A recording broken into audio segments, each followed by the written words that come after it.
All right, last Wednesday, our show was canceled because of breaking news, but Tiff had a chance to chat with Milwaukee Journal Sentinel reporter Gina Barton about episode 6 in her true crime podcast series. So great. The episode first aired last week, and there's still 4 more episodes to catch in the series, so you have not run out of time, but check it out. This gives me chills. Last month, we introduced you to the 3rd season of Wisconsin true crime podcast called Unsolved, The Devil You Know. A local reporter is still on the case about the murder of a Wisconsin priest 20 years ago.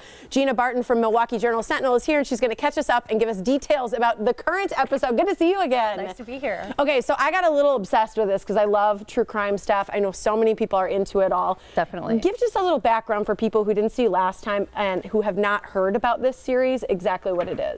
It's the story of Father Alfred Kunz, who 20 years ago had his throat slit in the hallway of the parochial school in Dane, Wisconsin. And it's been unsolved since then, and there's just a crazy cast of characters, suspects.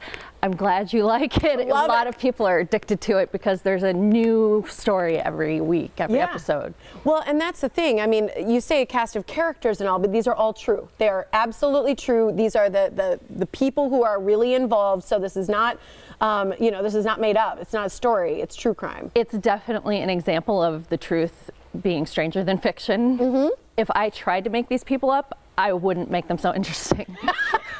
Real life is truly interesting as it is. What are we seeing? You know, in some of these black and whites, are these the real people or are these actor portrayals? These are the real people involved. So you'll see Father Kunz in the background in shadow. We've got the Dane County Sheriff. And then this video that we have up on our website at JS Online also has people who knew Father Kunz. I talked to a couple suspects. I talked to a psychic who said she saw his murder in a vision.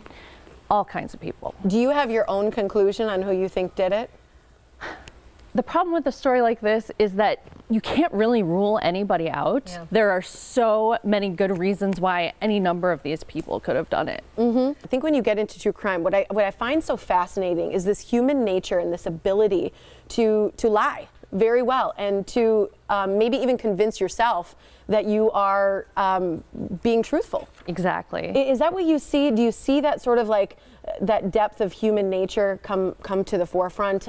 You definitely do, and that's what makes this kind of reporting so interesting.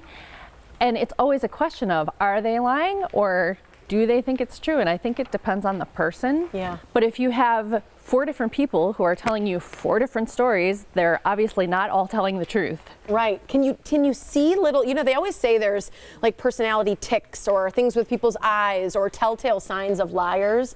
A couple of things strike me. People who are lying generally will tell you enough of the truth to make it sound plausible. Mm-hmm. So if you haven't done your reporting, you might think they're not hiding anything from you. But since I know the background, I know, oh, they're leaving out this little detail. Yeah.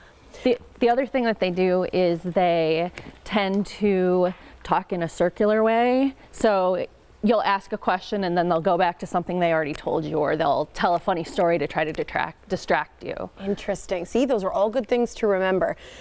So episode 6, what will people see? So it's episode 6 of our podcast, and it started out with a suspect in a burglary of the church that they thought maybe had something to do with the murder.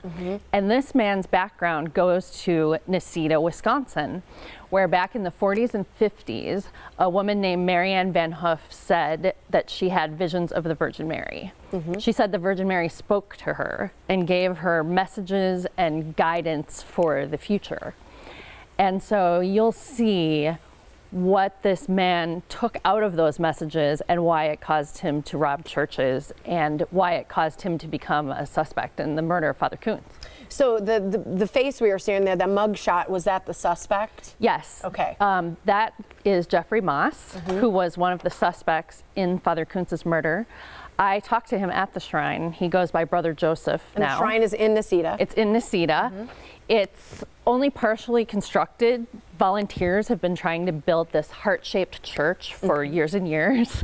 But there are statues, grottos. It's a really interesting place. What were some of the messages that she said she heard from the Virgin Mary? Because I think, you know, so many of us hope that these sorts of things can be true, that there's some sort of mystical element to, you know, God or the universe. And so are there things that she said the Virgin Mary said to her? I really wanted them to be true too, because why wouldn't you want to believe in miracles and visions? So she started out saying the Virgin Mary had told her very simple things like pray daily, love your neighbor, that kind of thing, the things you would expect. Correct. But as time went by, her messages got stranger and stranger.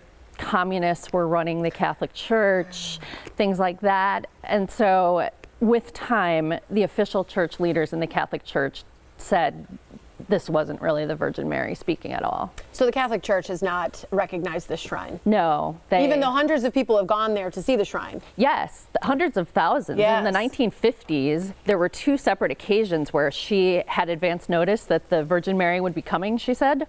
And so 100,000 people came to hear the messages. Yeah. But the investigation the Catholic Church did in 1955 and 1975, they said it's not real. Jeffrey Moss, real quick, his alibi, does it seem to line up?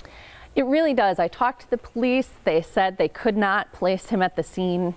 The thing that's interesting is he said that he was with a friend of his, Brother Francis, who is also a follower of the shrine and had actually met Marianne back in the old days.